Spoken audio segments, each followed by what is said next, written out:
Assalamu alaikum. Assalamu alaikum wa rahmatullahi wa barakatuhu. Welcome to our show ConvertSations with me, Sandra, and sister Aasiyah. Assalamu alaikum everyone. We've got a packed show for you today, so inshallah we're just going to get started straight away.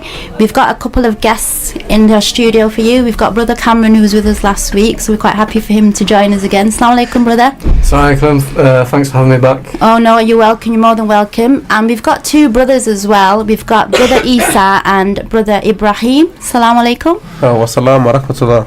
Wa alaikum salam wa rahmatullah. How are you, okay? Alhamdulillah. Alhamdulillah, can't complain. Thanks for having us. Yeah, Good, thanks good, for having no us, man. worries. Yeah, Thanks for coming on the show, because the show is based on guests. If we don't have any guests, we don't have any show. So Jazakallah khair for coming. I'd like to start with you, if that's okay, Brother Isa. It is a heritage radio and it is a show. Could you just kick off with telling us what your heritage is and how you became a Muslim? I come from a Christian background. I went to a thing called Boys Brigade, which is a Christian organisation in Leeds. My mum's non-religious, my dad's non-religious. I've got no really any religion. My grandma and granddad were presidents in Scotland. So there was big presidents, and I come from a white British background, so that's my heritage really. Are you from Manchester? No, I'm from Leeds. Oh, you're from Leeds, representing the Leeds Massive today. I am LEED, yes. So how old are you? I'm 28. Mashallah. Yeah. And do you live with your parents? No, I live with my father. I'm a full-time carer for my father. Mashallah. Could you just give us a background on how you came into Islam, when you took your Shahada? Well, I've always been a believer in a creator, so as I went to the church when I was younger, I never believed in Jesus as being a son of God or any entity of God. So I was always confused in that field, but I used to go to church because I always was a believer in a creator. And I went through a lot of issues, suicidal issues, and a car crash and stuff like that. So I tried going back to Christianity and stuff like that. And when I tried going back to Christianity, it wasn't working out for me. The Trinity wasn't for me. So I stumbled upon this video about Jesus. Is it on YouTube? Yeah, on YouTube in Merciful Servant. So, and I was watching it and I was thinking, this is the Jesus I believe in. Yeah. So I was thinking to myself, well, what's this? So for 2 months, maybe 3 months, I was watching this Merciful Servant over and over and over again. Yeah. And I was watching the stories of Prophet Yusuf and Prophet Moses, and then Prophet Muhammad, peace be upon them all, blessings upon them all. So I was watching them, but I never knew what it was. And I'm like, this just sounds like Christianity, but what I've been learning in Christianity. But I'm like, I was really confused. Did you have any Muslim friends at that point? No. So was it just pure coincidence that I had Pakistani friends, but I wouldn't have called them Muslims. So they never taught me Islam. Yeah. So when you clicked on that video, was it just by pure coincidence? Just on Facebook, and I just seen it, something about Jesus, so I thought, I'll have a little look at this. So when I looked at it, it was like, wow. I was so memorised by it, for months I was just sat there watching these videos, and it was something that I had to keep watching. So after that point of kept on watching this video, what did you do afterwards? I was, because of my background of EDL and Britain's First, I was quite wary about anything to do with anything. So when you say your background with EDL, can you just elaborate what do you mean by your background? I went on many marches, anti-Islamic marches with EDL. I went on many demonstrations. What made you become an EDL member? Because that's interesting, because we see it from the other side. We see EDL and we're like, oh gosh, so what, well, after falling out with the church and not believing in the Trinity, there were nowhere else for me to go, so I went into drinking alcohol and being with the lads. And from there, it all stemmed from being with the lads, and then one lad was speaking about this. Look at these Muslims are coming in our country. They're taking over, showing me videos on YouTube and stuff like that. So basically, and obviously, I was fueled up with it anyway because I was drinking. I was, and a lad that's 22, 21 years old, you're gonna be, it's that time, and I was going like, thinking to myself, wow, look at this, they're trying to take over our country, they're trying to do this to us, they're trying to kill us. And that's that's what I went on, even though I didn't even know what Islam or the Quran was.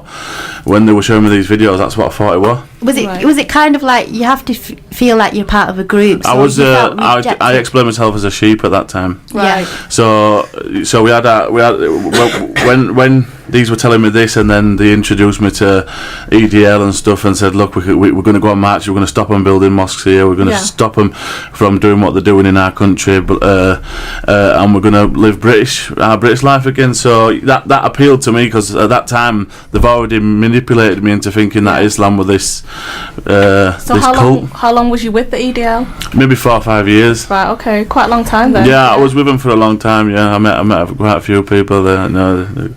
But the thing with EDL is that 90% of the EDL, they don't even know what Islam means, or they don't know what the Quran is.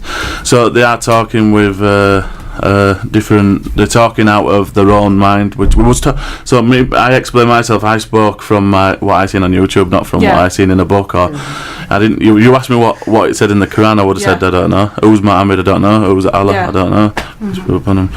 Okay. So I didn't know. Jazakallah khair, brother. We're going to continue with Brother Isa's story in a minute.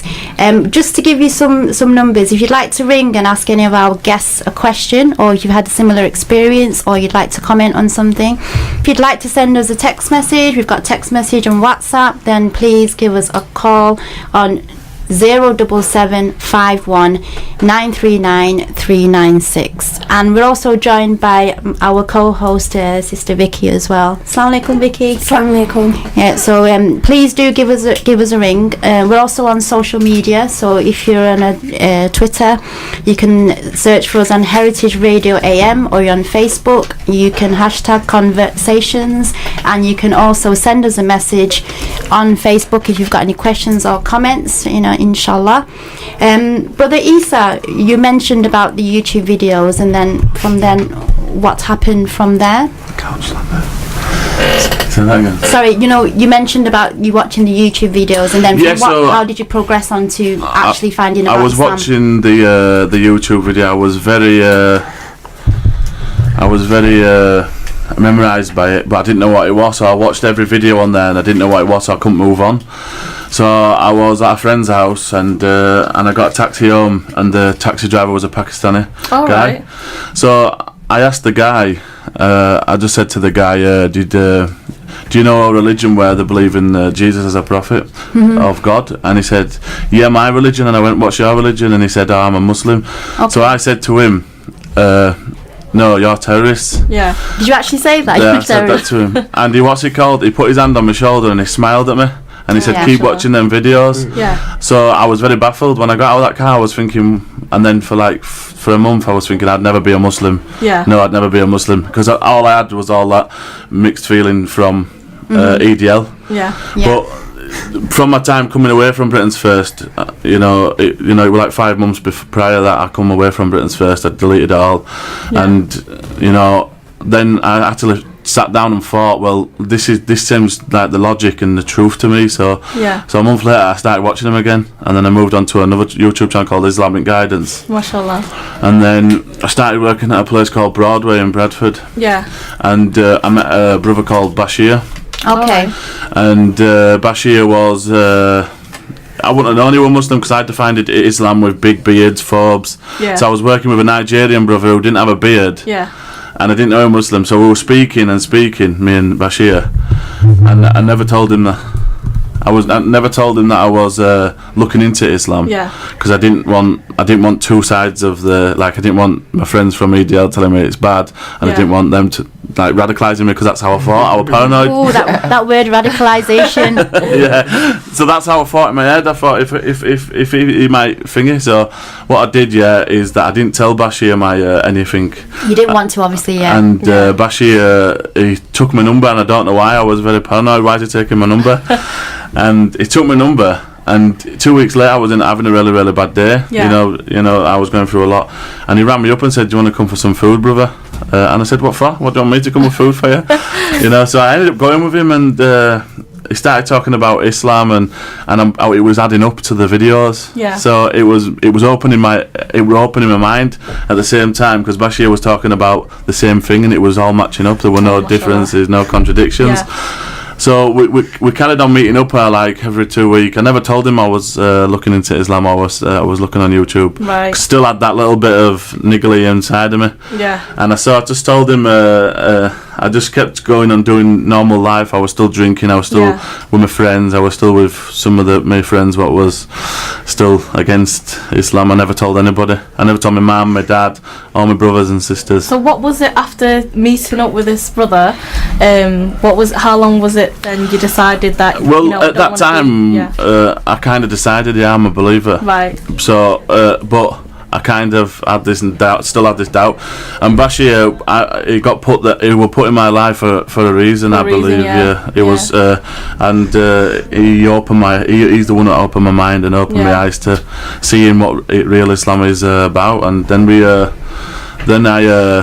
one day it was bonfire night in 2015, and I was just drinking, eating pork pies, and then like you do, like you do in our beautiful culture. Yeah. And then what's it called? I woke up on the morning. It was Friday, and I thought I need to go take my shahada. And so I rang Bashir. I said to Bashir, brother, I need to take my shahada. Well, I didn't say it like that, because I didn't know what that meant. I didn't know Friday was Jummah either. So, and I just said to him, please, will you take me to mosque so I can become Muslim? And he said to me, he laughed at me, to be honest. He laughed in it like, well, you need to study it first. And I'm like, bro, I've been studying it for 10 months.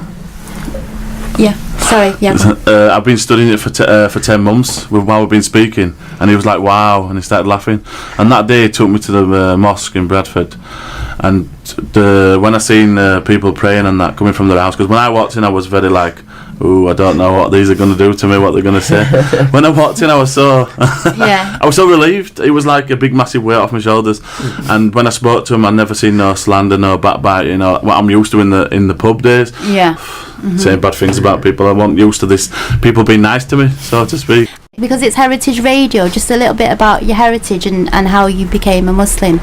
I come from an African background, Zimbabwe to be exact, Southern Africa. Mashallah. So I come from a very strong Christian background. The Christianity that I come from, it's not like Catholic or anything like that. They don't read the Bible, but it's pretty much the same belief in terms of like mainstream Christianity, in terms of like the belief of Isa alayhi salam being God, and or 3 in 1 or 1 in 3, whatever the belief there is. So what's happened is that as I grew up, I grew up around my grandmother and my grandfather, who were really practicing that kind of Christianity. They were very strong on it. They used to pray like 8 times a day. Oh wow! That's it. Yeah, that's quite. They prayed more than us. Yeah. So what's happened is that I grew up in it, and then I used to go to church, but they never used to pray in a church. They used to go like somewhere like on it's an outbound, like in a field in a way. Why is that? They just believe that they didn't believe in materialistic things. Oh, in a way. So it was a way of to kind of humble themselves. Yeah, getting in touch with nature, kind of stuff. That kind of stuff. So, but then I realized that the women used to sit opposite the men. Okay. So if you're above the age of puberty, you have to be with the men. Okay. But if you're just a normal kid, then you can be with the women or go both ways. Yeah. So these I'm just mentioning these things because when I actually came into Islam, when I started noticing the similarities with Islam, I realized that wow, subhanallah, the Christianity that I was practicing at the time was quite close to Islam. No, but I think that anyway, because when I was out in Kenya for 3-4 months, you find that they really are devoted to Christianity, whereas over here you hear that people are Christian but they're not necessarily practicing. Christians don't really know their religion. So it is interesting. Yeah, so I grew up in that, and then I moved to England when I was young, when I was still in school. So when I came over here, I kind of like I stopped kind of like praying and that kind of stuff. But I still believed in the orthodox of Christianity, the Christianity belief. Did you feel that coming to UK and then to where you was actually from didn't really have a tight connection. Yeah, you kind of you lose that like I said, the tight connection and being around the people who kind of doing the same thing that you do. So I no longer have to go to church anymore. I no longer have to pray because I don't have my grandmother or my grandmother being around the practice, that kind of thing. So but I still believed. So I went to school. So but then obviously when you mix with people and then they still Christians, like you said, they say they're Christians but they don't really practice. So I never used to eat pork. This is one of the funny things. The Christianity that I come from, we didn't eat pork at all. My friend doesn't eat pork either. Yeah, she's Christian. She's a Christian as well. Oh, so where's she from? Yeah. She's Ghanaian. Yeah, so you see, like you said, Africans are quite and even Rastafarians, they don't touch it either or anything, do they? They see it how we do. He doesn't eat pork. Doesn't eat pork. So you see, subhanallah. So what happened was when I came over here, I didn't eat pork, so I started eating pork. Oh my god. Okay. Stuff was like So what made you want to? Like you never ate pork, and then you came here, then you wanted to eat pork. Because you're living around people, you know. When in Rome. You kind of like pick. And it's true. And even the Prophet sallallahu alaihi wasallam said, "You are who you surround yourself with." So that's why you should pick your company well. Exactly. It is so true. Yeah. It is so true. Yeah. So what's happened is I kind of like start living with the different people who have a different view of Christianity and different cultures. So I started to kind of like adapt that kind of culture, adapt that kind of way of life, which is normal to human beings. It's normal. Yeah. And then from there I left school, went to high school. I think by the time I actually turned about 12 to 18, I wasn't really Christian anymore. I was Christian by name. Like, just name. But I wasn't going to church at all. Like at all. I don't even think the churches over here though are as powerful as what they are out there, because the people are really faithful and they really believe it. Whereas over here you find the people that go, and even to do with Ireland, like you find the Irish are dedicated to that religion, they're really strong upon it. Whereas people just seem to go to churches here for christenings or just Christmas. For that show, like for the confession, because they've done all the haram in the week. So they need that, like, oh yeah, I'm forgiven now, I can go back to my lifestyle. Three times a year kind of thing. Yeah, exactly. So as I grew up and I go to high school, and then I kind of like because obviously I was raised upon certain morals, high morals, respect for women, respect for elders and that kind of stuff. But obviously that kind of got lost along the way, and then I kind of like involved in a little bit of like gangs a bit when I was young. So this is my this time I'm now in high school, and obviously we kind of get in a little bit of trouble with the police and whatnot, and then I carried on with living that kind of lifestyle till about the age of probably 20. But then throughout the time I had to go to college, so I used to go to college in Moorside. So but then when we was young, the whole gang thing was really quite active, and people would do so many trends, things. Doesn't it? So you want to be in a gang because that's the way that it's going at that time. It's good to have a label on yourself. Yeah, I belong to them. I belong to them, and so honestly, this is another thing. Is even everywhere you look at, it could be London, it could be Manchester, it's the same thing. So obviously, this is what young people do. But then in the day, you're doing these kind of things, and you may end up in certain situations or doing certain things that police may get involved, you may get arrested, or you doing the lifestyle that you live in is not quite nice lifestyle, and you may end up doing certain things that make backfire and whatnot. So I had a friend, and then he came from a Somali background, and at the time there was a lot of Somali guys who were in gangs as well, so I knew them very well. So I used to go up Moorside, Rusholme, or Fallowfield, South Manchester, to chill with them on a regular basis. Plus I was in college up there, so I used to spend most of my time around them. So now I find myself with a lot of Somalis, and all I'm hearing from Somalis, wallahi, wallahi, wallah. I like that word. So like I said, when you live around people, you're gonna pick this up. You're gonna pick it up. So I end up picking it up. Right. So before I know it, I'm saying wallah. But did you know what it meant at that time? I had to ask, because I was kind of liking it. So, okay, I'm around these people. I'm like, wallah. What does that mean? I said, because it was kind of like, oh, if someone asks you something, are you telling the truth? Wallah. So I would, okay, he's swearing. He said, okay. It's like the ages with the Katsme. Like I swear. So he's saying I swear. I said, all right, that's cool. So I started like kind of adopting her as well. So he's picking up their phrases. Stuff that they were saying in slang. And then one of my close friends, he was very active in terms of as a gang member. He was very active. He was doing certain things. But then he came to a point when he came up to me and he said, I'm gonna leave this. So he said to me, so I said, leave what? He said, I'm gonna go to the other gangs or around there, anyone who knows me. I'm gonna tell them that, you know what, I'm not with this anymore. It's stupid, it's silly. I'm out. I just need to concentrate on my college and go to uni. And then he said to me, oh, you know what? I'm actually having a kid. So now this Somali brother, now he was living this kind of lifestyle. He was not a Muslim, but then he was going out with a girl who was coming from a white background, and now obviously he's got pregnant and they're having a baby, and then he's saying to me, you know what, I need to leave this lifestyle. I need to change. I need to be there for my girlfriend, and I need to be there for my kid. And I need to be a man. I said, all right, that is good, that is positive, but I didn't really take it on board. It's like, obviously I'm still like 18, 19, so it's quite a joke. You can't relate to that unless you're going through still living your high life. So I'm kind of laughing at him like, oh, it's okay. What's happened was that he actually started praying. Mashallah. So subhanallah, he started praying, and then, you know, knowing him from a few years back, and how rowdy or crazy maybe, or, you know what I mean, he's the type of guy to be he can get violent, but then he comes from, when he starts praying, he stops all of that. And I, as a friend, being sincere, I could see, like, you know, the change. I could see the change. It was of course. It does. And then he's praying. I'm just like, you know what? That's my friend. I'm even though I'm Christian or whatever, I believe in Christianity. That's my friend. I'm still gonna hang around with him. But then he started to kind of like do certain things. Like I say, there's a hadith that says that Rasul said, I came to perfect good manners. I started, honestly, from a Christian perspective, and the person who was raised in the Western world, there's certain things that has happened in the world, certain parts of the world, in associating Muslims or Islam, and then obviously I fell into the view of that.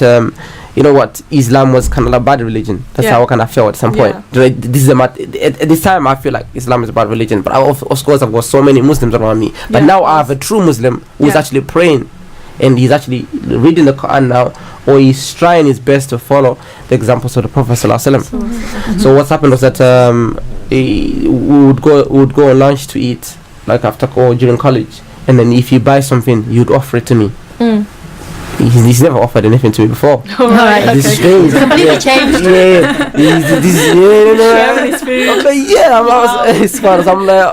SubhanAllah, you offer me your food, I'm gonna have your food. So I started to kind of like at first I would kind of like make a joke about it, you know, kind of like trying to get to him. But realized that I wasn't getting to him. But the other Somali brothers, who my friends that I was hanging around with, they were not practicing. So every time I make a joke about the deen, or about them being Muslim or anything as such or to do with the deen, they would basically be offended and they'll go off the roof. And that's and so I'm like I've got to them. Do you know what I mean? So I'm looking for a reaction here. So many people out there, they're probably looking for a reaction, like, okay, the Muslim's gonna get mad, but whatever, they used to get mad. But then when I come to him now, a true Muslim, he's praying and he's trying his best to be a good Muslim, he doesn't react to it. He doesn't get mad at all. Mashallah, that's, you know, I'm like, wow, this is totally different. And then so it came to a point when, like, one time he gave me something to eat. So I think he brought dates. So he said, I'm fasting today. I think it was probably Monday or Thursday. So I'm fasting. So I said, you fasting? So what does that mean? Then he goes, I'm fasting. I said, in my religion we used to do that. Because I said, we used to do that. But we used to eat, was in my religion we used to eat same things. We used water, fruit, Lent. We were allowed to eat water, certain things. So we would say to me. So you was thinking, it's cool, man. You can fast. You can eat more. He's like, no, not eating at all. And then I was like, oh, that's strange. So he would offer me dates. I remember offer me this. You should try this. It's quite nice. And then before I ate the dates, he said to me, say Bismillah. So I was like, what does that mean? It says in the name of God. But then as a true Christian, like, I was raised in a proper Christian home, like people who actually were devoted to Christianity. And I was like, you know what? This isn't at all strange, because in my religion we do the same thing. We say in the name of God, and then we eat. Say grace. We say grace. But you know, like, now I'm kind of like, so my heart is soft now, because of his akhlaq, his manners, his character. He has made me want to listen. To actually observe him. So now I'm listening to him. Know more about Islam. Just the way his character is. Yeah. So whereas when I was trying to mock him, he never got angry. So this made me change my view a little bit. So okay, let me just listen to the guy. It's my friend as well. So and then he said Bismillah in the name of God. I said, oh, in my religion the same thing. We do the same thing. And then after that it was Alhamdulillah. Yeah. So that's me. I used to say Alhamdulillah. So what does that mean? So I couldn't say like, Alhamdulillah. Introducing you one word at a time. So mashallah, so you see, it's gonna give me dawah. Yeah, mashallah. They say Alhamdulillah. So I said, what does that mean? It means all praise due to Allah, all praise due to God. So I said, oh, my name in my country, my name is actually it's quite longer than it is. It's Tino Tender, which means all praise due to God. I said, oh, my name means that. Yes. Well, so I was like, yeah, my name in my language, my name actually means that. And from there it was just he was introducing me these phrases and stuff like that. I couldn't remember them or memorize them, but it was the way to soften my heart. Alhamdulillah. Yeah. And Jazakallah khair, brother. We're going to continue with the Revert stories in a short while. We've just got a text message and it says, Assalamu alaikum, fabulous show, mashallah. Allah bless this lovely brother and his friend, mashallah. And I've got another text message and saying, loving the EDL brother, mashallah. So we're feeling the love today, mashallah. We're a bit quiet on the phone line, so if you'd like to send us a text message, you don't have to leave your name. You'd like a question or a comment, then please send us a message on 07751 939 396. Brother Ibrahim, you were telling us about your story. Yeah, so my friend is practicing now, so he's introducing me to Islam through some words like Bismillah and Alhamdulillah. And after that he did make my heart softer and towards Islam. So what happened was that we started engaging into conversations now about things happening in the world or whatnot. And I remember when because I had a sister who I think she was like half Tanzanian and half Yemeni, but she grew up in Tanzania. She spoke Swahili. Oh, right, okay. So she used to be on the phone to her mom speaking Swahili, but then obviously my language is close to Swahili, so I could put two and two what she was saying. So I would go up to her and say, oh, I heard you say this to your mom. She was shocked. Yeah. So then I ended up asking her about the hijab. So why do you cover your hair and stuff like that? And then she didn't know exactly why, but then she said to me, oh, no, what? I'll go and get the proper narration from the Quran or from the Sunnah, and I'll come and give it to you tomorrow. And then when she came back, I took a break from what the world say or from what I think. And then I looked into Christianity, into my religion, and obviously women from my Christian sects they cover their heads and they wear like some sort of abaya, but it could be in white or could be in different colors. So I thought to myself, and I looked at all the sisters in college when I was in college this time, and I looked at them wearing hijab, abaya, or some sort of like long clothing and stuff like that, well covered. And I thought to myself, and then I looked at the so-called statues of Mary Mother of Isa.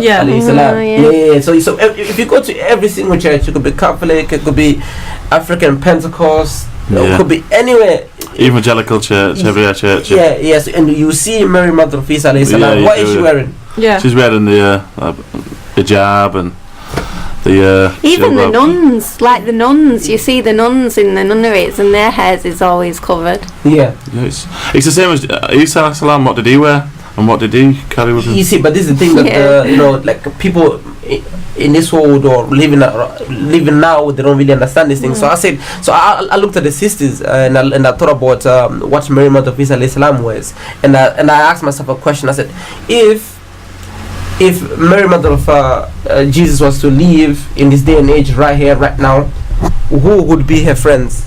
I asked myself that question. Who would she surround herself with? Who would be her so-called friends or sisters? And I looked at the Christians. I looked at the Christians of today. Only the nuns. And how many nuns are there? A few nuns.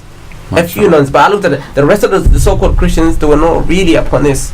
You understand? So I realized that the Muslim sisters, were close to Mary Mother of Isa salam, through in terms of their covering and stuff like that, and how Yeah. they carry themselves and stuff like that. And I realized that as a Christian, I couldn't be hypocrite anymore. Yeah. Do you know what I mean? From my heart, I said, no, they whatever I may say or whatever I may think or feel at the moment, but the sisters, the Muslim sisters, they close to mother of Isa alayhi salam. So I realized that in this sense, yeah, they probably do love Mary, mother of Jesus. Why? Because they're actually acting upon what she did and how she carried herself. But then when I go to my Pentecostal church every Sunday, I find sisters wearing totally different. Yeah. And you know, this is the funniest thing. I actually went to my pastor and I raised the same question to him. I said, you know, Mary Mother of Jesus wears this. Why is that? Why is that the women wear this? So this clothing is too tight. If Mary was to be here, she wouldn't be in this church. Yeah. I bet they loved you. The thing is, sometimes when you look at things, they did love me after they kicked me out. Did they really? I think, brother, you either follow the church or you follow the Bible. Yeah. There's two different ways of. So you see, I started. Then I don't know. The thing is, I kind of left Islam, and I started being critical with my own religion, what I really believe in, and looking, okay, am I really practicing? Or people around me actually practicing this? And I realized no. And then. Did you find that when you questioned, when you went to the pastor and you questioned about Christianity, you did say you got kicked out? Yeah. Not the first time. The second time I went there. The second time I went there was to do with the Bible, with the verse in the Bible where I find that if you don't shave your head, if you don't wear your hijab. Yeah, but this was if you don't cover your hair. Yeah, it proves about. I gave him all of that, but the first time I didn't want to listen. But I went back to my religion, to Christianity. But I found a verse regarding Harun and Musa alayhi salam praying. Yeah. Praying, with the You know, no, it's not. The face is on the ground, and, Yeah, and so- then Jesus as well, the face on the ground. Right. And when I presented it to them, I said, okay, we for you, we follow, or you follow. Yeah. It's a Christian said, we claim to follow Yeah. the Mary Mother of Jesus, and Jesus. Okay, the way you pray, where is it in the book? Nowhere. Nobody would answer. The pastor couldn't give me no answer to that. I said, okay, I'll give you verses from the book that shows how the prophets prayed. Yeah. And I showed him Moses alayhi salam and his prophets. Do you know when you was in the church? Yeah. Did you notice that if you asked a question that just said believe in the Holy Spirit, believe in Jesus, there was no answer to any question. No.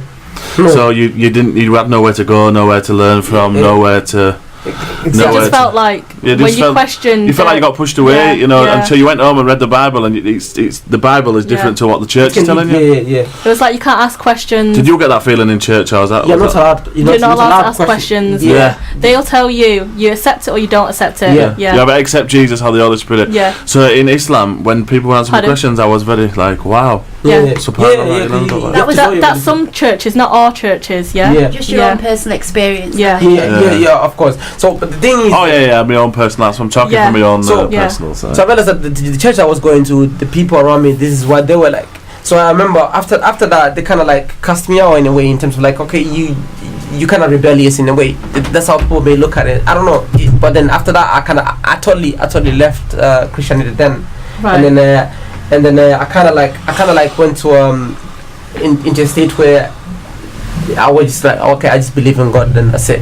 I didn't believe in religion. That's the state when I left Christianity as well, when I was like 17, and I left all that behind. I was in the same state as you. So you can like go. I had a belief in the Creator, but there wasn't. I didn't know where to go. You kind of like leave, but you know. So where I ended up was in the pub.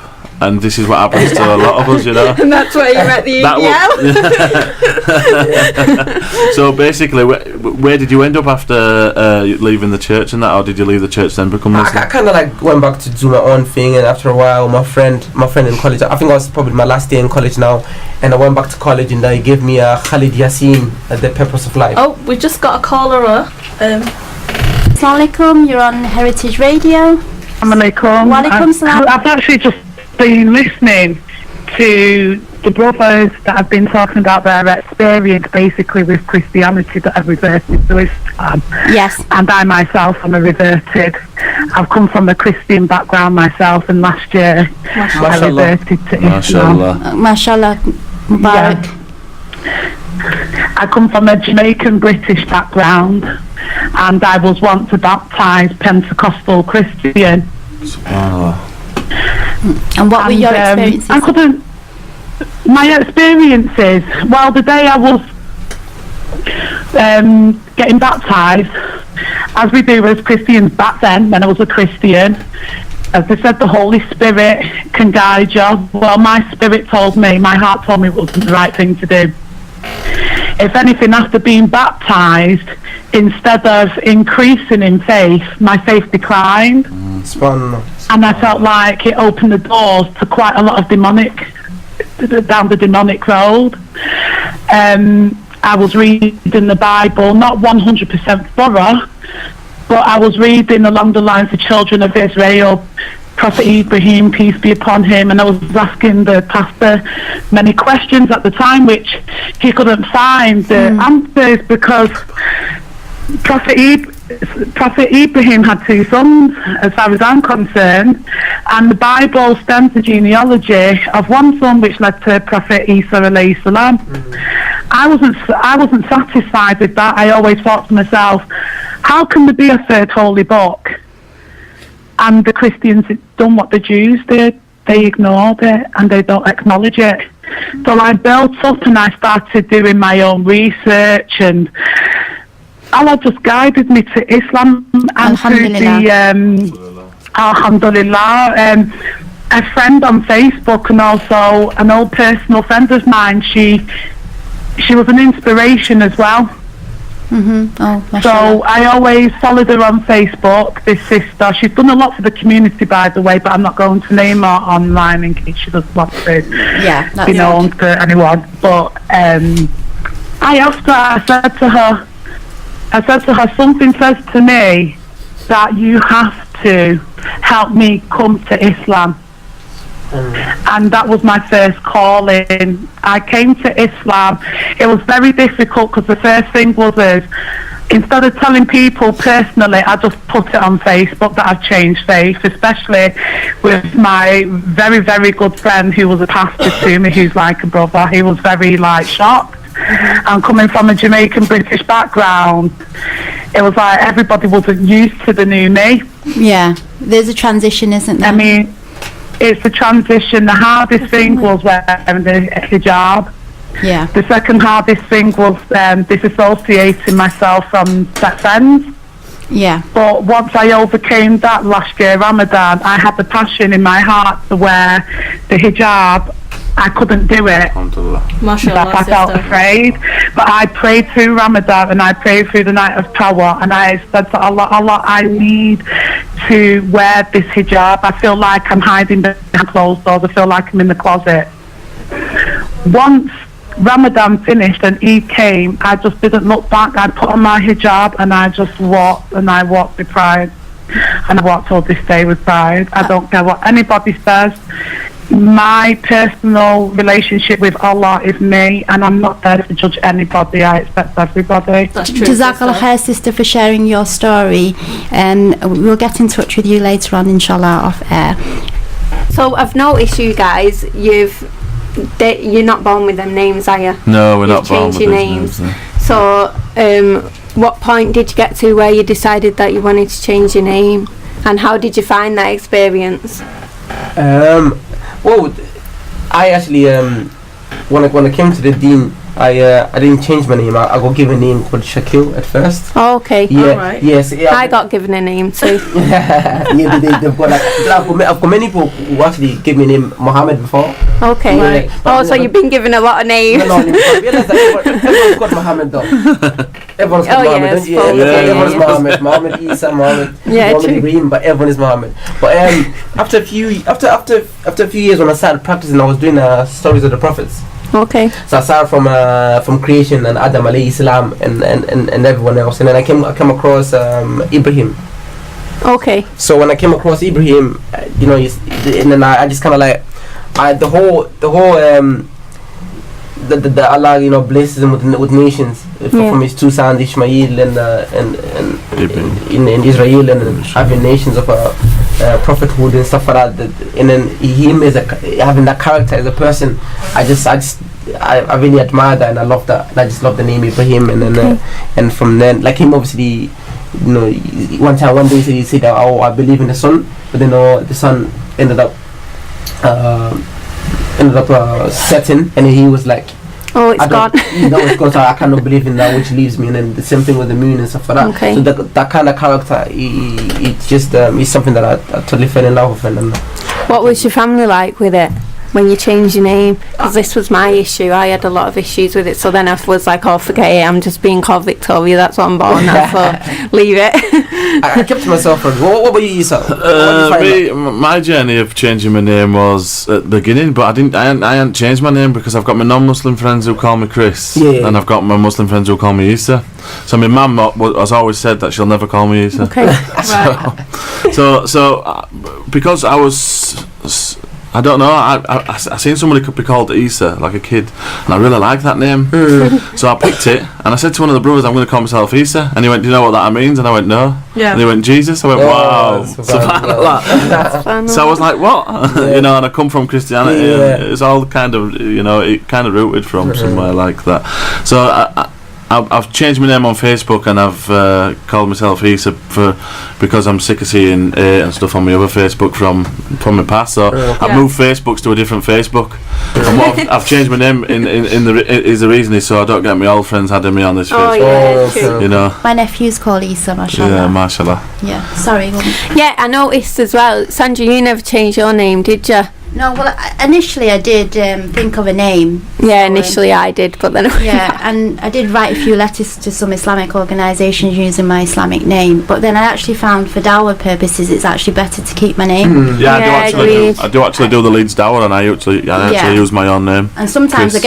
I do a lot of work with my local masjid, and sometimes people ring up and they're quite surprised, and I used to do it with a colleague of mine called Sarah. Okay. So when they see Sarah and Sandra, they expect maybe two English girls, not a Pakistani and a Chinese hijabi. So it's quite refreshing, really, when people meet you, and it's the same in my area of work. I mean, I'm Chinese, and I get a lot of people who come to me, and they're Chinese, and they can't understand if I'm actually Chinese because I'm wearing hijab, and they get really confused, and then they'll ask me about my hijab and am I Chinese or am I Malaysian? It gives you the door. Kind of like gives the door to kind of like ask, so what's with the hijab, and then to ask about the religion. Like you said, it's actually an open door to dawah, which is good. Like I find the same thing with my like I used to use Ibrahim Shakir on Facebook, but when I changed it to my actual name, and I kind of mixed it up. So now when people actually see me, they actually know that I'm Muslim. And then sometimes they could be saying things about Islam, and when I correct them, like, oh, you know so much about Islam, and I just smile. Like, are you Muslim? I said, yeah, I'm Muslim, but it's like it comes off as a shock. But then, which it's actually a good thing because it works in terms of dawah and stuff like that. I think it's really important for dawah purpose. I had mine. I've never changed it legally. I've kept mine. I hadn't changed mine legally. Yeah, I just adapted Aasiyah, but my name's Lee Kim Dang. But on Facebook, it was before 10 years ago. It was Aasiyah Adam, and then I changed it. Now it's actually Lee Kim, my proper name, then Aasiyah in the middle, and then Dang. I work in a non-Muslim community area, so it is good to give dawah to all the clients that I see every day. And as well, I think there's this pressure that you need to change your name. Like I had that when I first took my shahada. The mosque was saying you need a Muslim name now. This is a Muslim name that we're going to give you, and I was given this name. And then I was trying to adapt to it. I was telling people that I'm called this now, and this is my name. But I'd get confused because there is people, like you said, that won't change the name. So I think we have to make it clear that even when people used to revert at the time of the Prophet sallallahu alaihi wasallam, he never changed a Sahaba's name unless it had haram meaning or they couldn't live up to that title of it. Yeah, like Abdul Shams, I think, was one example that the Prophet sallallahu alaihi wasallam changed his name because it means slave of the sun. But it was just because of the haram meaning behind it. And you'll see anyway, even if you go to Saudi or you go to Pakistan and these countries, that there'll be people out there and they've got what we call Islamic names, but they're Christians. They're not Muslim. Yeah. So what is a name? When I first come to Islam, the first question was, are you Muslim? It wasn't, are you Muslim? There was, what's your name? What's your new name? Yeah. Who are you now? And I'm like, no, Chris. At first I just, because of my British heritage, and I'm really proud to be British, I'm like, no, I'm Chris. It's been hard to transform to people call me Easy. You know what I'm saying? Especially from my background, being proper British, you know, Britain's first. Come on, you know. So it was very hard for me to change, like people calling me Issa, but I don't mind people if they call me Issa or Chris. I think it's nice the middle name though. I like that idea of putting an Islamic name in the middle. So like you said, that's what I did. Yeah, I think that works. But from my background, I have to I changed my name for a purpose of because I'm sick of seeing people hating and sick of seeing people from the members of ADL. Now they won't have me because I'm Muslim. Yeah. Do you get what I'm saying? Yeah. So I took you don't them need him now, do you? Yeah, you don't need him. Well, yeah, you're right, and it's right, like Sister said earlier, that it's who you surround yourself with. Yeah. The thing is, like you said, you know, Vicky, you mentioned that I think this maybe I think there's a bit of ignorance within the Muslim community, like those who are born Muslim or those who are raised as Muslims, in terms of like, okay, now we have a Revert, he's come to Islam now, and now he needs to change his name. But some of these people that actually don't understand that you don't have to change your name. It's not really a must. But of course, if your name, like you said, it means something that is haram or something that's inappropriate, then you have to change it. Yeah. But I think, you know, within the Muslim communities, people don't understand this kind of thing, and then these are some of the things as Reverts, some of the things that we face when we accept the Deen, and then now we come into to Muslim quarters or Muslim places, we find some certain things or certain issues hard because they don't understand us in a way. Yeah. They don't understand us a lot. Yeah, do you know what? I struggle with the culture, different cultures, because that's not the way I was brought up. So I got into this like really bad motion of thinking I have to wear a jubba, I have to wear this cap.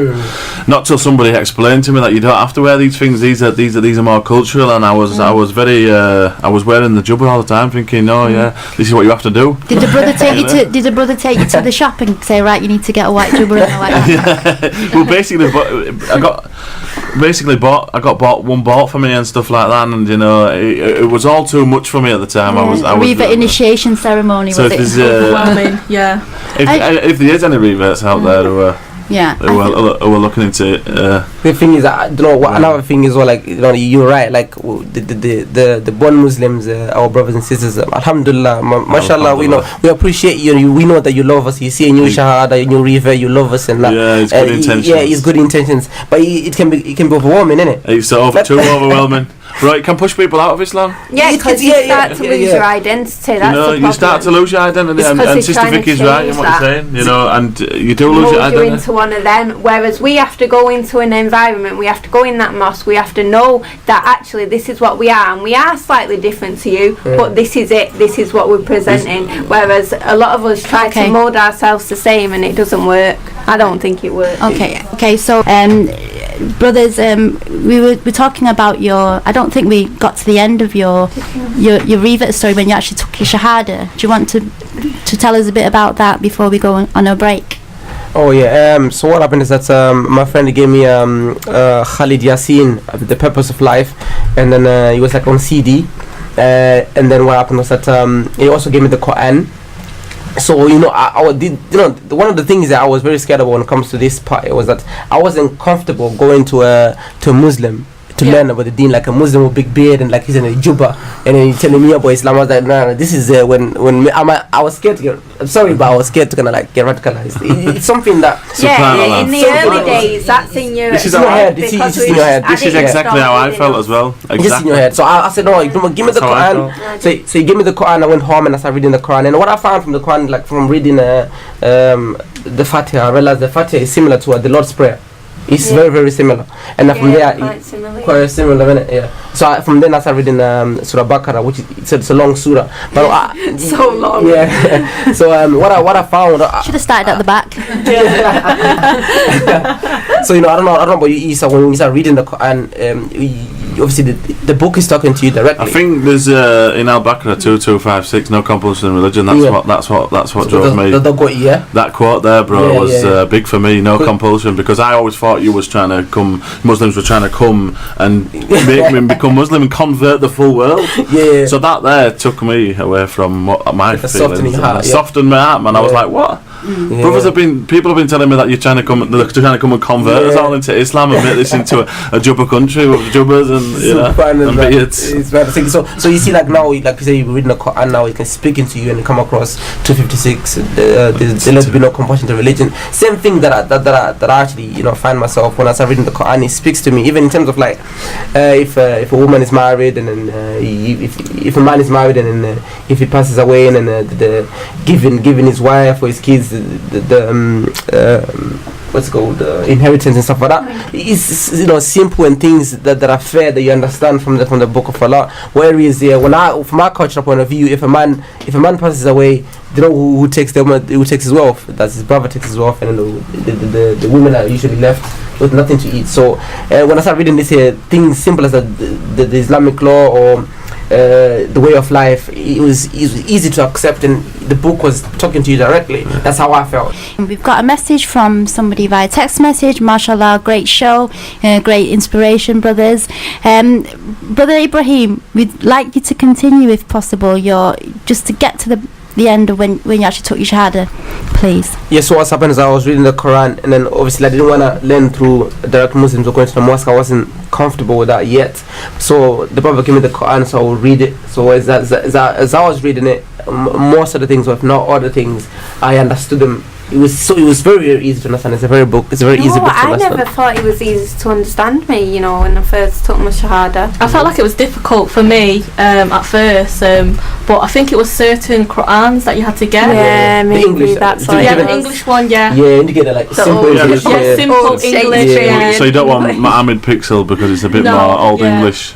So me, when I read it, I'm uneducated. I'm not. No, everyone's educated. It's an education in life, isn't it? Yeah, well, degree. I was very uneducated at school, so when I started reading this, I understood. Yeah. I understood things, and I was like, "What? It's easy. Wow." People have been to what's this? You know what I mean? So I always had that in the back of my mind, what people have told me before, because it's kind of brainwashed into thinking that it's bad. So when I went into the Quran, I was expecting this like murderous book, devil book. Britain first view, isn't it? Yeah. So Britain. So what were your view before you actually opened the Quran? Did you actually think? Did you actually think, what am I going to read here? What did the Christians ever tell you not to read the Quran? Or? Yeah, many people tell you not to read it, not to go anywhere near Muslims or befriend Muslims. But when I had the Quran, I actually had it for probably had it for like a year or two, not reading it. But I started reading it, and then, like I said, I was agreeing with so many things. And then I remember actually said, okay, I actually agree in most of the things that which are in this book. And I went to a friend. I said. My friend said to me, one of my friends who lived nearby that I grew up with, he tried to give me dawah. And I was like, yeah, I've been looking into Islam for the past 3 years. He said, really? I need you to meet someone. I was like, subhanAllah. I said, I'm not going to meet some Arab guy or some Pakistani guy with a big beard in the mosque. I'm not doing that. I told us it's free, I'm not doing that. Subhanallah. And then he said, no, this guy is white. I said, what? No disrespect to someone with a jubba and a beard on. No disrespect intended. Because we get portrayed in this country that's what a terrorist looks like. Yeah. It's just normal. So it's stereotype. We are stereotypical minded. We kind of been. It's the media, isn't it? I went to an event and it was run by a group, and some lady stood up and she said, "Look, people think that Muslims are, South Asian community, the Pakistani. Well, I thought that's a common misconception that they don't. I thought that as Prophet Muhammad, when I first ever thinking, I thought it was a Pakistani guy in Pakistan. Yeah, actually, no, I did. Who told you that? I did. You did one. Did you? And I used to think that Islam is a religion for Asians. What about you, Aasiyah? Now you're Pakistani, I thought it was a Pakistani.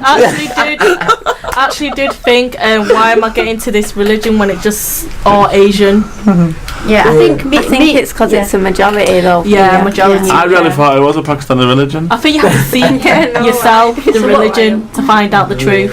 To be honest, Alhamdulillah, I found Sandra. Oh, thank you. MashaAllah, subhanallah. Imagine if you I know, because I think if I didn't find anyone, I could have been misguided, to be honest. And Sandra, it was the first Muslim I found, and she happened to be the same race as me, Chinese. Yeah. So yeah. Do you know what? It can be important. Yeah. As a British person myself, Definitely, it can be important to be when you say when I surround myself with British people like what have been in my background. I find it a little bit easier. Yeah. But when you sometimes you go with somebody who's born Muslim and they've got one set mind. Some of the brothers have. So you struggle to understand them. And they always find they speak to you like you're a child as well. Yeah. Even if you've been on Dean 10, 11 years, they still speak to you as though you're in them first years. It's like a judge. Yeah, like they've still got that in the mind that we're new Muslims. You know, sometimes you're teaching them about how to come back to praying and stuff. And did you? Yeah, we talked about that last Yeah. week, and we said it was like Revert envy. Did you experience that way? I've gone through my own Can you tell us? Can you tell us a bit about any of your experience, whether positive or negative?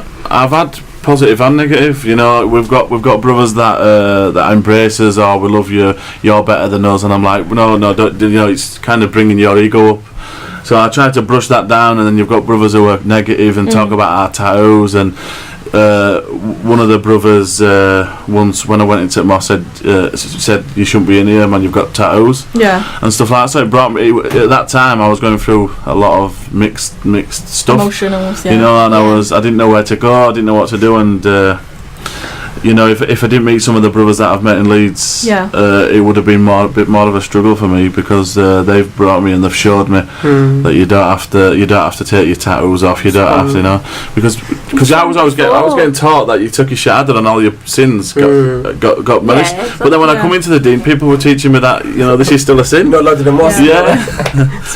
So I kind of had 5 incidents in the same masjid. So there's another incident that I was pointing the feet, you know, towards the Qibla. Oh yeah, we were just talking about that last week. One of the elders told me off. But he wasn't. If he came, and he spoke to me in a nice manner, I would have been like, all right. Yeah. But he didn't. Oh, none of this in this mosque. I'm like, whoa, brother. How about you, Ibrahim? Did you have anything to share with the listeners? Do you know, Alhamdulillah, I like, my friend came to me trying to give me dawah. I was like, I'm actually been looking into Islam, and he said to me, oh, you know what, I've got 2 white reverts you would like to speak to. I was like, what are reverts? You know, where they're from? He said, oh, they're white. I'm like, subhanallah, I got some white. Some guys are Muslims. Subhanallah, you know what? I wanted to meet them straight away. This is crazy. So after that, I met Yusuf. That's how I met Brother Yusuf, who was on the show last week, and then he was here today before, but no, he's a bit. Subhanallah, beautiful brother. Yeah, so I met Yusuf. That's how I met Yusuf, and then, you know, meeting Yusuf, like I said, I think Alhamdulillah, that's why I didn't go through the difficult that you went through in terms of like. When you say Yusuf, do you mean Brother Cameron? Brother Cameron, sorry. All right, Cameron just left the studio, but I think Brother Cameron, he does know a lot of reverts, doesn't he? And did you manage to? I managed to meet Cameron and John, and then John. And then from there it was just an easy ride for me, because now I'm meeting people from Alhamdulillah, and people who kind of like from white background, were born here, raised here, and that made them Muslims. And then, I didn't know such thing. And then from there it was kind of easy for me to even take shahada. I didn't know there was such thing as white Muslims. See, that's the thing. Me too. I was like, what? Yeah. I went for a meal a few months ago, and there was 20 Revert brothers, and Dawood was there. Brother Dawood, from Disbury New Muslims. He was there, and you're like, what? Where's this been happening? Where have I actually been? I always think to myself, where were my head? You know, was I blinded or something? You know. No, they're hidden, aren't they? Though, like you never really see many of them on the streets. But how do we define them now? Like, where do they come from?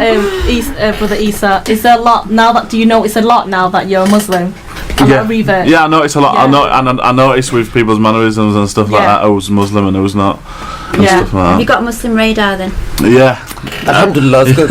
Yeah, I mean, I think, you know, like, alhamdulillah, in the studio, we've got, you know, very diverse, you know, different cultures and races in here. And the same with Aasiyah. When I met Aasiyah, I was really happy, because I thought, there's another Chinese Muslim. You know, she was waiting for 9 years. And then Aasiyah brought... Sandra was waiting for 9 years. And it was like a bus, and then Aasiyah came, and then there was Helen, and then there was Muslim. My best friend converted as well the same year as me. She was Chinese as well, so then I brought her to the study circle, and then we brought a few other Chinese. It's the same for me. My brother took a shahada on Sunday. Wow, mashallah. It's on YouTube on Guidance Avenue, Speaker's Corner. What's your brother called? It's called Dale. Is he listening? Oh. I don't know. I think he might be at work, but Did he recently take a shahada? Sunday last Sunday. Just went. Oh, yeah, we went to mashallah. London to Speaker's Corner, and he took a shahada. It's on YouTube if anyone wants to watch it. Okay. And my how did you find it on YouTube? What's the Guidance Avenue? Okay. Guidance. My Revert story's on there as well. Oh, is it? Mashallah. Yeah, so. Does your brother still live in Leeds? Or? Yeah, he still lives with my mum. Yeah, I live with my father, but. So that's good. You know, family support. But I've been giving him dawah for like 3 months, and I've been reading the Quran. Mashallah. And it was a shock to me. Yeah. We won't go. He won't coming down with no intention to take a shahada. Right. You know, so that's where Allah Subhanahu wa Taala guides us all into it, because when we were going down, we didn't speak about a shahada. But when he started talking to the brother who he's on the video with, he kind of got his questions answered. Right. Whereas, and I think that's what. And the next thing. Do you have any tips then? Because as obviously reverts ourselves, that's something that we're always struggling with. How do we how do we tell our families? How do we give dawah? Actions is louder than words. Honestly, if it's all right, look, I come from a background of fighting, EDL, and what my mum, first time she's ever told me she's proud of me a few months ago. So. And she never told me that, and it's quite overwhelming for your mum to tell you that. Do you understand what I'm saying?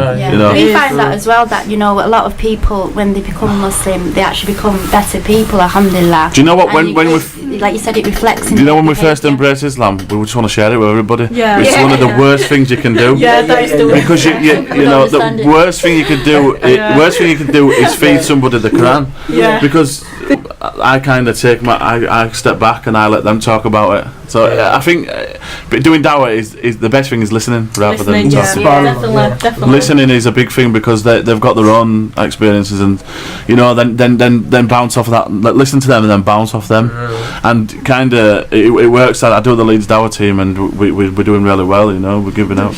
Do you find yourself like sometimes when you took shahada, when you're Muslim? Did you have because you love the deen so much. You love the deen so much to the point that you just wanna give out to everyone. Yeah. Your friends, your mom. You just want to talk about it. How I seen it is, I got a gift from Allah Subhanahu wa Taala, so I want to give my gift to everybody else. But it don't work like that. It's like I come with a new pair of shoes and you didn't like them. Do you know what I mean? So it doesn't work like that, does it? Mum, I'm gonna save you. I'm saving you. You turn into a preacher, don't you? I know. I think you do it inadvertently, don't you? You do it on accident as well. You don't know what you're doing. You don't know you're doing it. I didn't realise till one point when my mum said you need to calm down talking about Islam. We accept you as a Muslim, but stop talking about calm down now. So, Brother Isa, is there anywhere in Leeds that you go? Yeah, we have a place called Leeds New Muslims, Mashallah. and it's run by one of the beautiful brothers called Bilal, Mashallah. Martin Harrison, and if I didn't meet the Leeds New Muslims at the time what I was going through, it would have been a big struggle, Islam, for me, because I had no one at the time. So if people have got nowhere, they need to connect to the Revert family. And do you find that though then, because we were talking about it, that there needs to be specific things? Yeah, we need a community. Like we need a community, because what it is, what happens in the in the Islamic community is we have our honeymoon period and then everyone leaves. Said that last week. So where is everyone? And then but we've since I've started the Leeds New Muslims, they're ringing me all the time. I've still got Muslim friends who do the same, Mashallah, but I mean it's hard to connect with some of my Muslim friends because they do different things with their family, their wives and stuff. So it's hard for them to do what we need. We need a bit more pushing, that support, because we don't have Muslim family. We don't have a Muslim family, and there's days when you think it's hard. It's hard. I think Eid was quite hard for me. Everyone wasn't available. And it's like, well, where'd you go? Okay, just sit home by yourself. I think since the Leeds New Muslims, I've bonded with a lot of Revert brothers. So you have to. They kind of put events on now at Eid and stuff like that. So where do you go, Brother Ibrahim? Like in Manchester for like support? Muslim Youth Foundation, MYF. Mashallah. It's a great place to be for Reverts. Anyway, in Manchester, I think that and Disbury Mosque, they really try their That's best how to accommodate reverts. NYF. I love NYF, but we need to do more events at NYF. We're lacking. Do you know what I've always said? We need more open days. Yeah, I Do do. we have enough open We had days in Leeds at Leeds Grand Mosque. We had an Yeah. open day and it went really well. And do you know what? I still speak to two of the guys that came and they're looking into Islam. And you know, even though it's just two people, that's a lot of more people who are getting open-minded and seeing what we are, what we really like. You know, I think with these opening days, we do need to do a lot more. Definitely, I think there should be a lot of open days. There's more. You know, more because if I had an open day when I was back then, I might have changed my mind and think, wow, there is white Muslims, there is black Muslims. There's not. Alhamdulillah, I think it's a joint effort by, you know, reverts and Muslims working together and trying to get people, you know. Well, that's what we need. We need to come together as a community, not just have a revert community. Muslims need to come together with us. We all need to come together and we need to.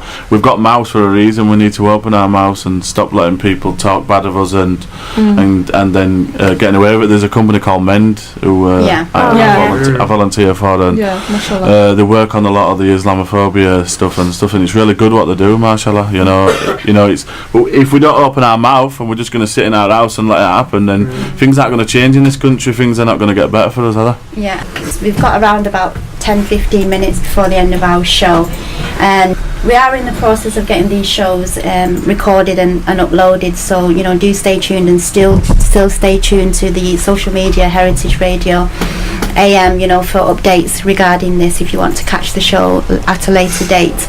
We want to talk briefly about marriage, because marriage is usually a hot topic. Dun dun dun. Myself, I don't think I've actually mentioned my revert story, but today it's not about me. But I got married, and that's the reason I converted to Islam, because I married somebody who was a Muslim. So alhamdulillah, I didn't really have that issue where I was looking for a marriage partner. So when you convert to Islam, there's obviously rules and regulations that we have to abide by when we're finding a spouse.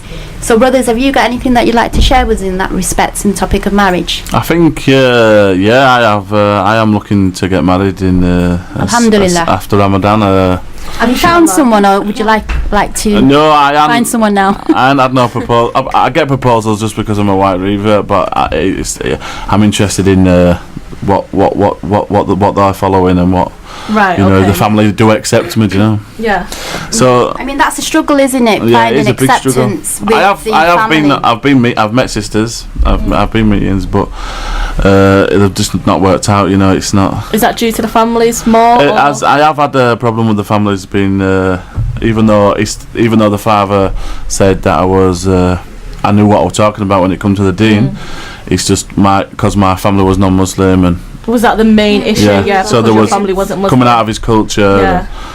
You know, because of my kids would have been more British culture than. And still going to see that. So it's unfortunate, but it's just the way some people are. Did you feel anyone say like was fear that you might go off deen in a few years' time? No. No? Okay. I think though sometimes people look at it like that, like, oh, you've got non-Muslim family, so when we have kids, the kid's going to be around the non-Muslims and they might pick up bad traits, rah-de-rah-de-rah. But I know families that are born Muslim and they have worse characteristics and things going on in the family than any born non-Muslim. Alhamdulillah, so it's bad in a way how you have that negative outlook, because just because somebody's born into Islam, it doesn't necessarily mean they are a practicing Muslim. But they're just Muslim by name. I found that as well personally. You know, alhamdulillah, my background, I'm Chinese and my husband's Pakistani, and my children have been brought up and they know about Chinese culture as well. They eat Chinese food. Yeah, I suppose they can use both. chopsticks. You know, it enriches their culture, you know, learning about other deen. And the fact that my family is non-Muslim, it doesn't affect the way I'm bringing them up as children and my religion, because my religion is strong.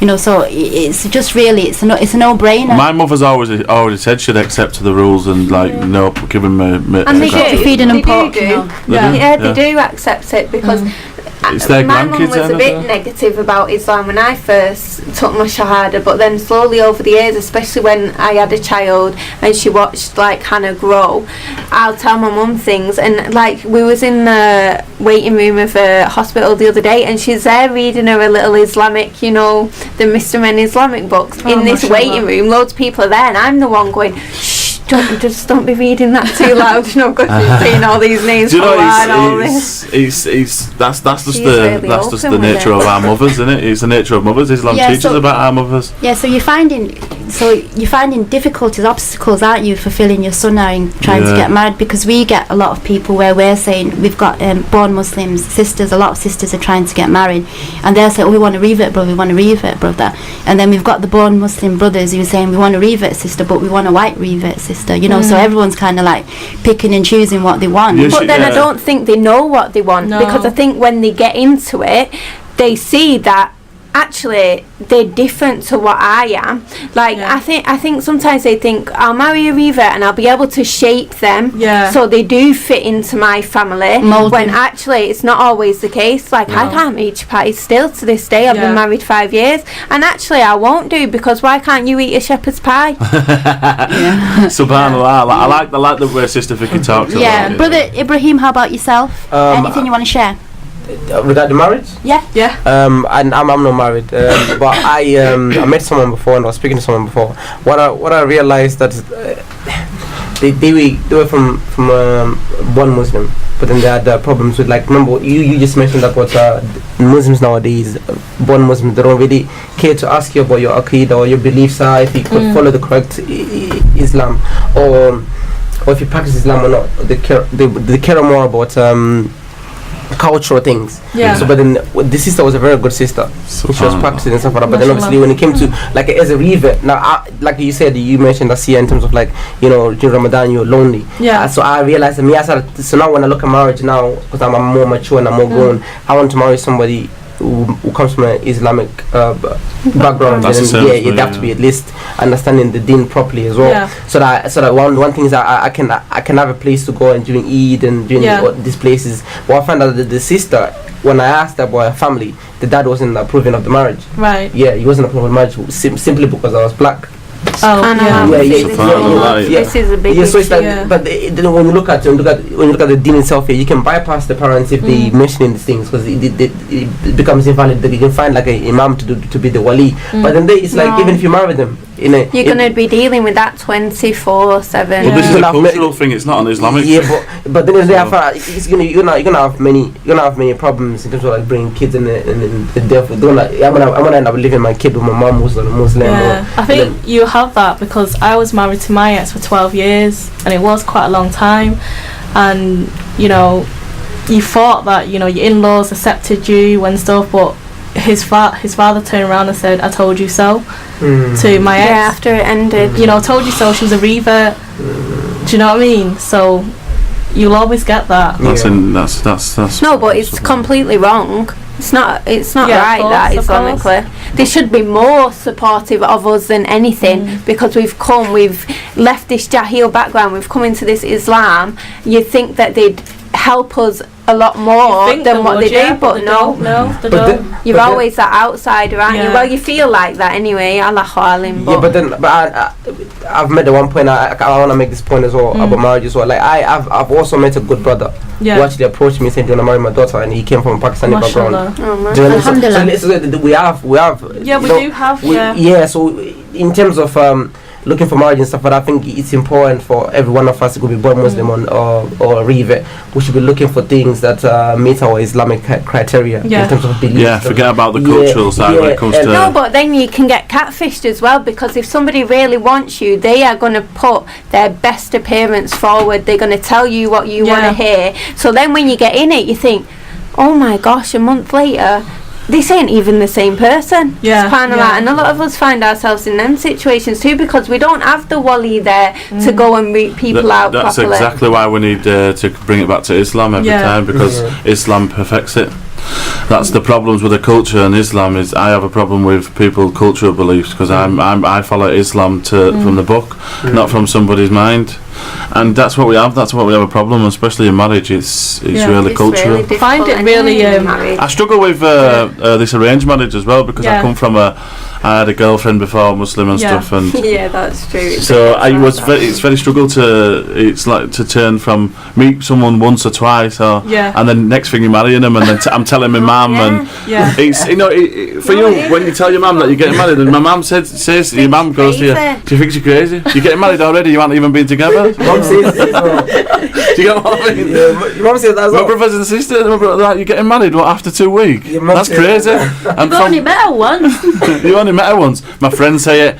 Oh, this is from the British culture is that we have girlfriends for like 5 years and then we get married. Get to know them. And all my family, my dad, like, we get married in 2 weeks. It's not going to last, is it? That's what they say to you, and that's what you got to deal with. So you've got to deal with that side of things, and you've got to deal with their family, whether they're going to accept you as well. So stress, quite a struggle. Yeah, it is all part of that. You said it's all part of the struggle, because if you come in from being a new Muslim, these are kind of things that you're struggling to understand. And maybe you'll change as well. This is another thing reverts do often, rush into marriage. Well, I either do after a year they're already getting married, or people are trying to I think it's because that we don't have like a wali to look after us. But you have to be careful, no one wants to take that. Careful. No one wants to take that responsibility. Yeah, we don't. So that's one thing I've always said. We don't have a wali, do we? So we have to take our own steps of social media and that to try and find a way. That time and invest, and they haven't got time. They've got work. They've got not like they would with their own daughters or their own sisters. Exactly. They do it, but it's like half-heartedly. Yeah, we've scouted them. There you go, marry.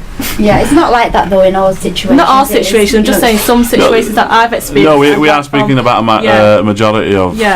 No, minority of Islam. All the majority is it's good. It's just your time will come, innit? Yeah, inshallah. Jazakallah khair for your brothers, for your words of wisdom.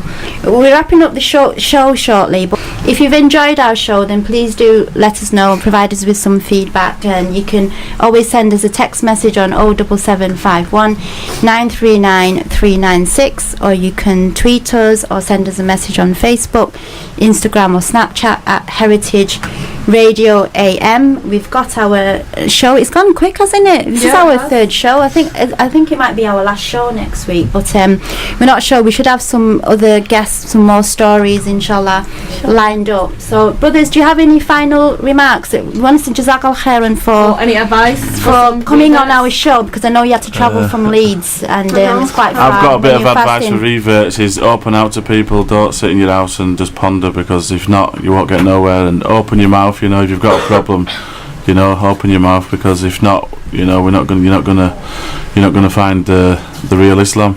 I think there's always some person within any masjid that will help you and is on the same wavelength as you, but you just have to find them within it. Yeah, well, if you don't open your mouth and you just sat there, I know sometimes it's hard, but if you don't open your mouth and you just sat there and don't open out to people, you're never going to find that person. Yeah, exactly. But Ibrahim, do you have any final comments, remarks before we end our show? Yes, for reverts, I think maybe when you come to the deen, you might find some difficulties, maybe finding people to learn the deen from or hang around with.